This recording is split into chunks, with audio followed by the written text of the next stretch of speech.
Okay, Judy, anytime you're ready. Darlene. Right. Ready? Yep. Good afternoon, Darlene. I'd like to thank you for coming and welcome you to the tribe's elderly recording session here. What I'd like you to do is give us your name, your full name, including your middle name, and then spell it for us for the gentleman back here, and then your birth date and where you were born. Okay, Darlene Mae Denny. Last name is Denny. I was born 1947 in Green Bay, Wisconsin. And You the was- date? 1947, I'm sorry, that's the year. Do you have a month? May 6th. Okay.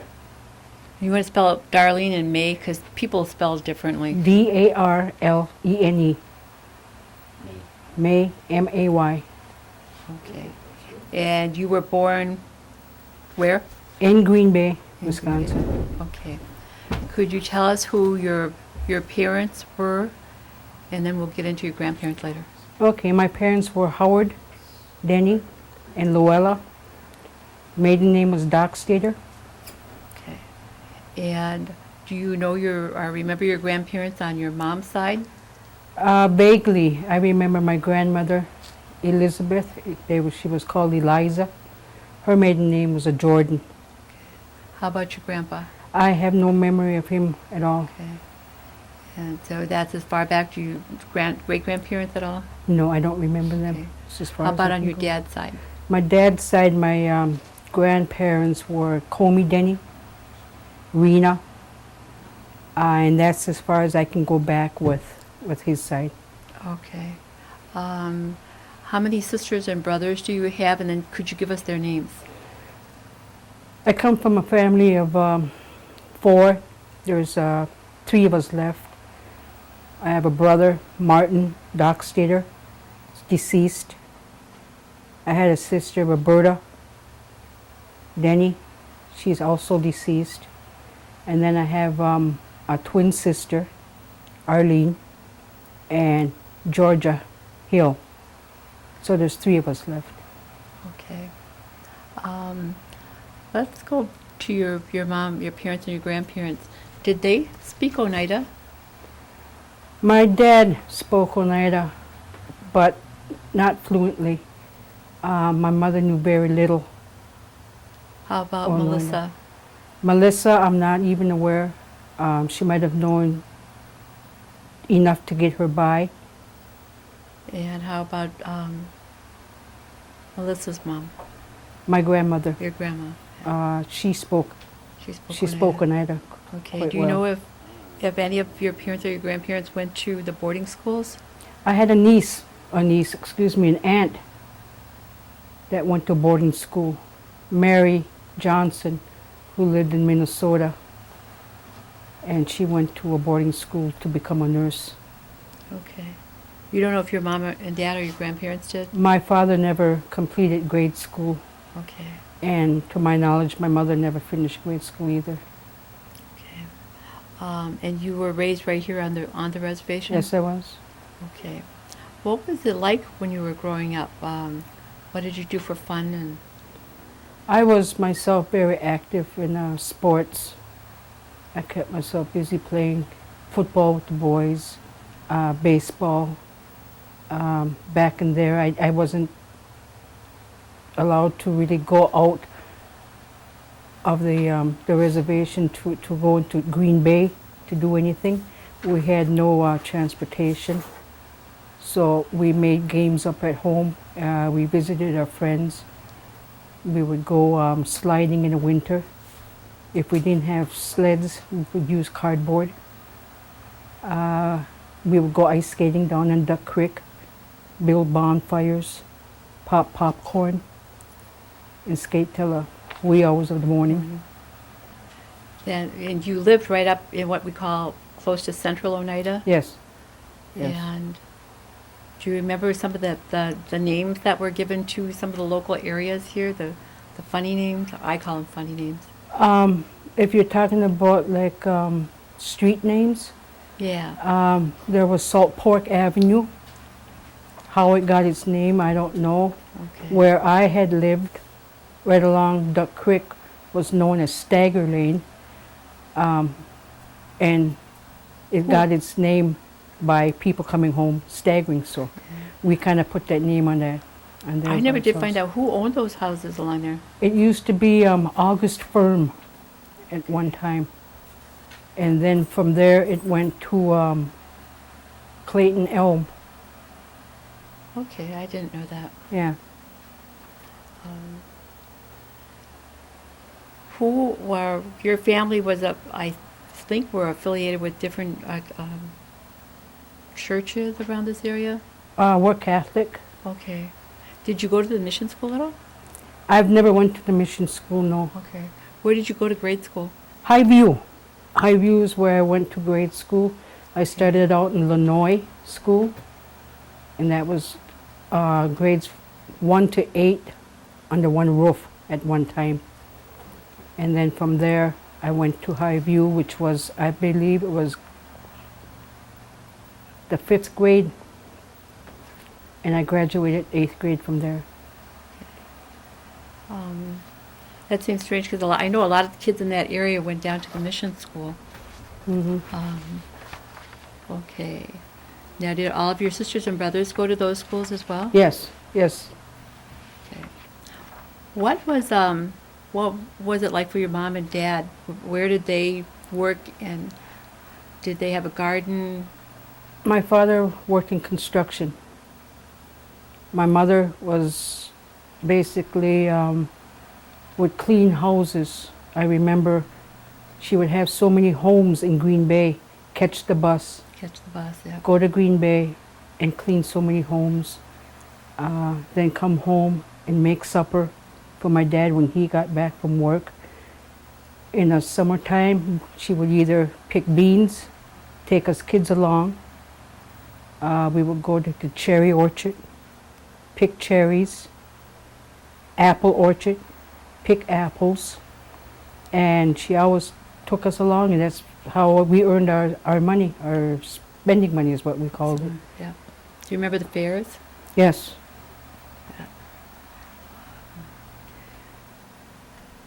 After grade school, then where did you go? I went to West De Pere High School. I didn't graduate. I dropped out. But later on in my years, I went back and got a GED. I went to NWTC for barbering class and found out that wasn't my cup of tea.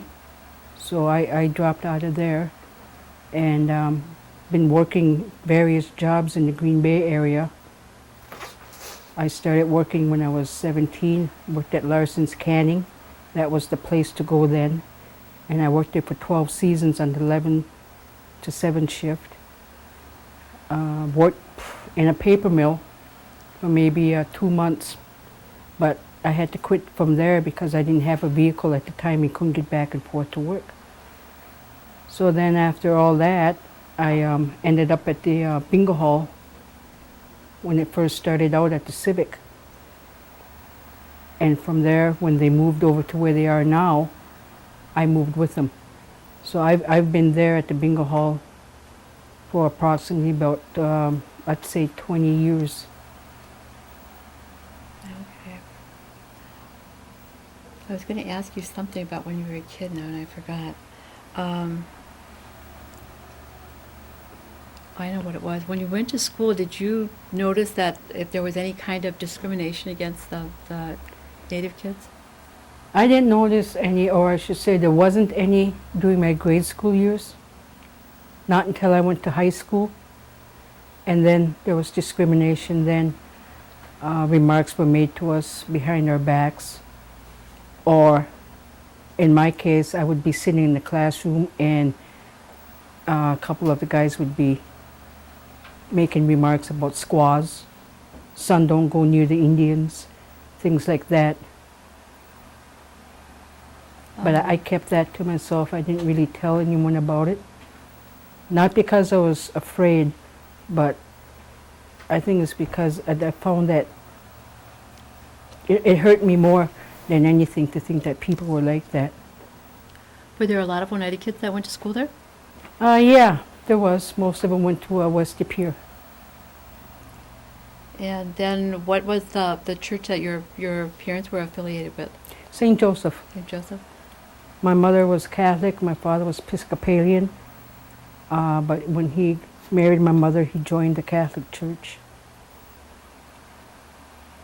What was a normal Christmas or your holidays, your family get-togethers? What were they like? Fun. I can remember growing up, it was a family thing. Everyone got together, enjoyed the holidays, enjoyed the food that was sitting on the table. Christmas time was especially nice because back then, of course, I believed in Santa Claus. And I always thought there was, until one night I had to wake up and use the bathroom, and I heard my folks going in and out, in and out. And we didn't have a door on our bedroom, we had a blanket. So I peeked through that blanket, and I seen my mother carrying in gifts. And that's how I found out there was no Santa Claus. Yeah. But Rude awakening. rude awakening, yeah. Yeah, but she was 16, right? Yeah, I was 19 when that happened.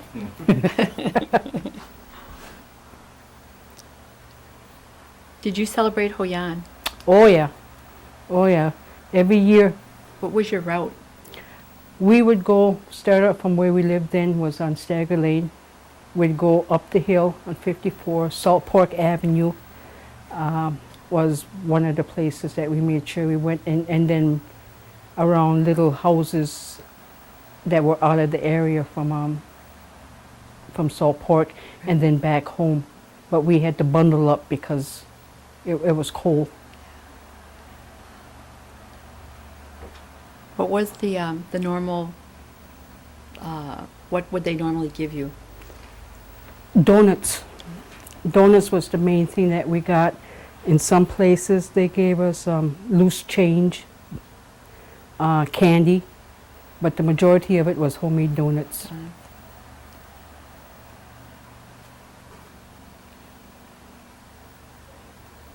Now you've grown up on the reservation. Do you remember your parents ever talking about the land claims?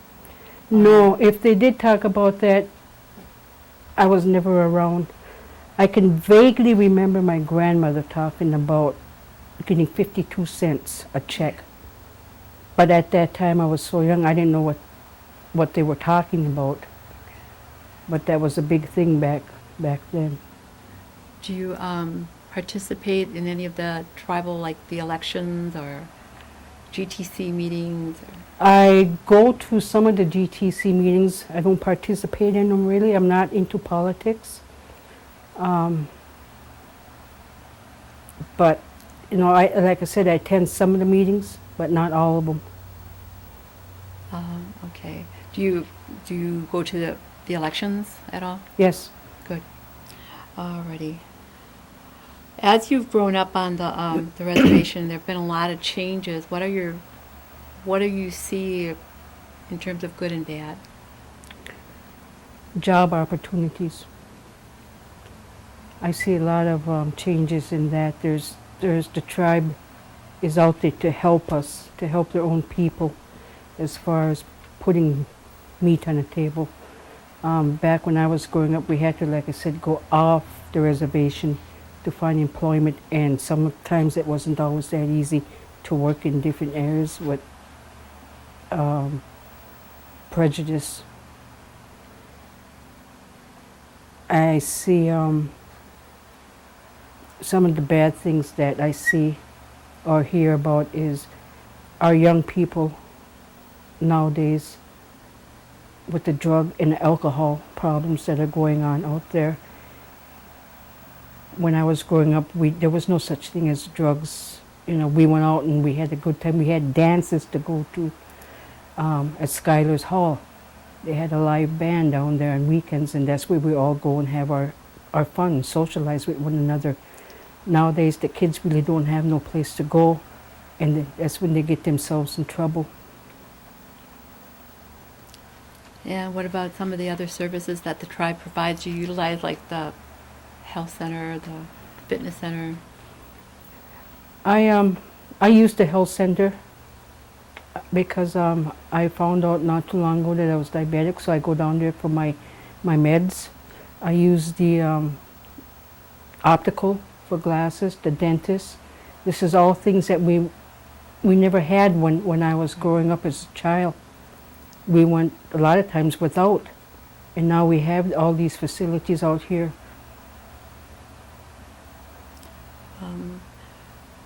Growing up, and even up to today, who is the most influential person in your life? My mother, with no doubt, my mother. She was a nice lady. I remember her. Yeah. Really good cook. Yeah. Yeah. Springtime was sucker time, fishing, and we would go down to Pamplin Park in the evening, and there would be nothing but Oneidas down there with their cars, trucks parked towards the dam with the headlights on, and the men folks would be down there, and they would just scoop up the suckers by the net full. And we had a wash tub, fill that up, go home. My dad, my uncles, my grandma, my mother would all sit there and clean fish, and she would fry them up that evening, and we'd be eating, well, late into the night. And that was a yearly thing for us. I got to meet your mom and dad through Bernie's mom and dad, Emery and Lamar. Yeah, yeah. They were really good friends. Oh, yeah. Yeah. What do you think of life growing up back when you were a kid as compared to today? Do you think it was any easier, or do you think it's harder? I think it's harder for the kids now. Peer pressure. It's a lot of peer pressure on these kids nowadays than when it was when I was growing up. We thought we had it rough back then because we couldn't afford what we wanted.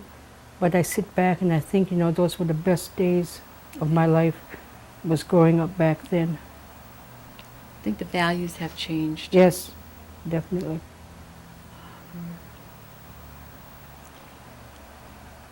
What does sovereignty mean to you? Sovereignty? Yeah. It's a hard word for a lot of people. It varies from one person to another. Sovereignty, to me, it means that one tribal nation, I guess you would want to call it a tribal nation, one tribe would be a sovereignty to me, Its own the way government. I would think of it. What does it mean to you to be an elder? An elder, what does it mean to me? I never thought I would have to really think about myself as being an elder, but here I am, precious. Whatever I have, my knowledge, if I could pass it on to my younger nieces and nephews, and maybe hopefully that they can carry on, or if I can guide them down the right path, don't do what I've done, and try to be there for them, to try to be that good aunt that they can look up to. As we grow up, I know there are a number of different families that share stories, and I call them ghost stories, witch stories. Are you familiar with any? Oh, yes, I am. Yes, I am. Do you have a favorite one, or one that you'd like to share?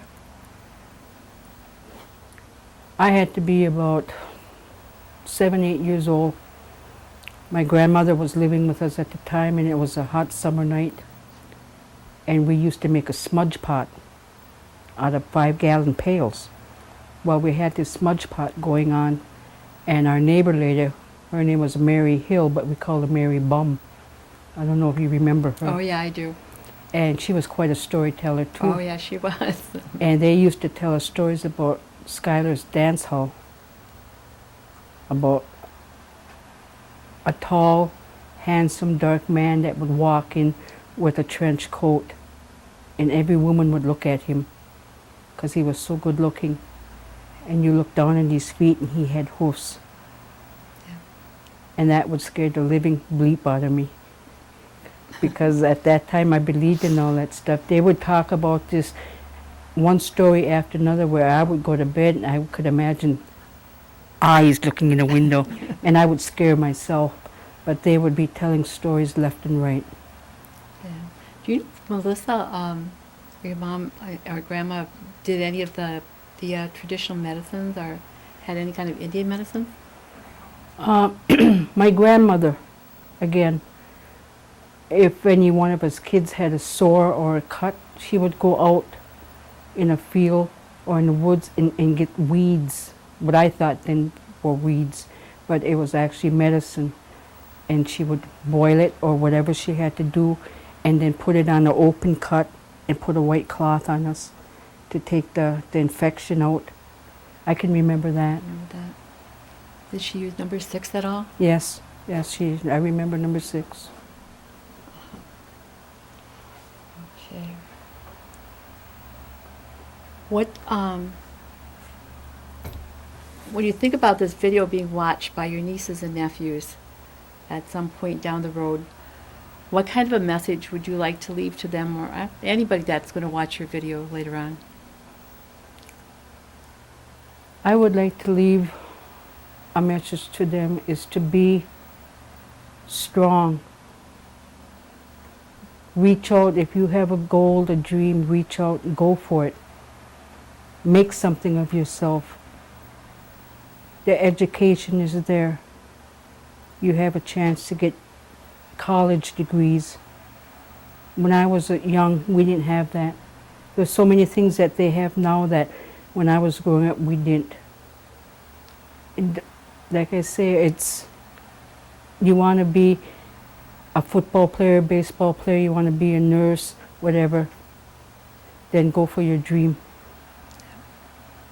Because you can do it. At this point, I want to ask the gentleman if I missed anything. Not that I am aware of, to be honest with you. So.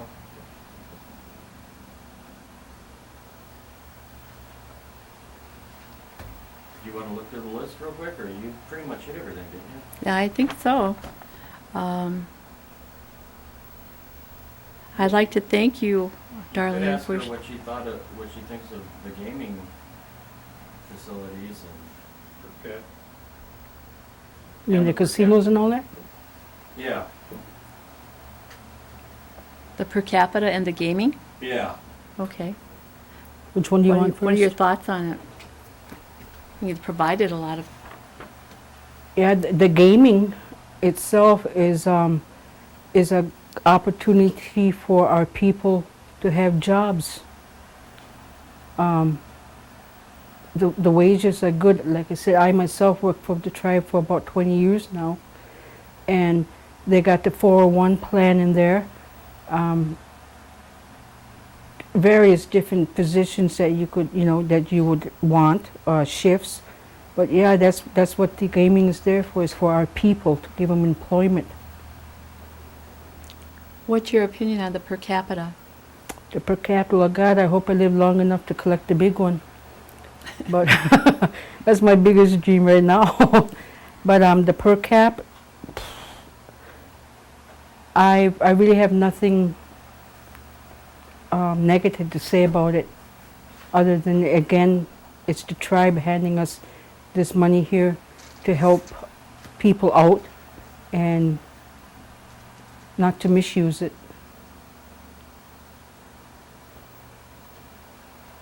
Anything else, gentlemen? Okay. I'd like to thank you, Darlene, for sharing this hot afternoon with us. You're welcome. Nice job.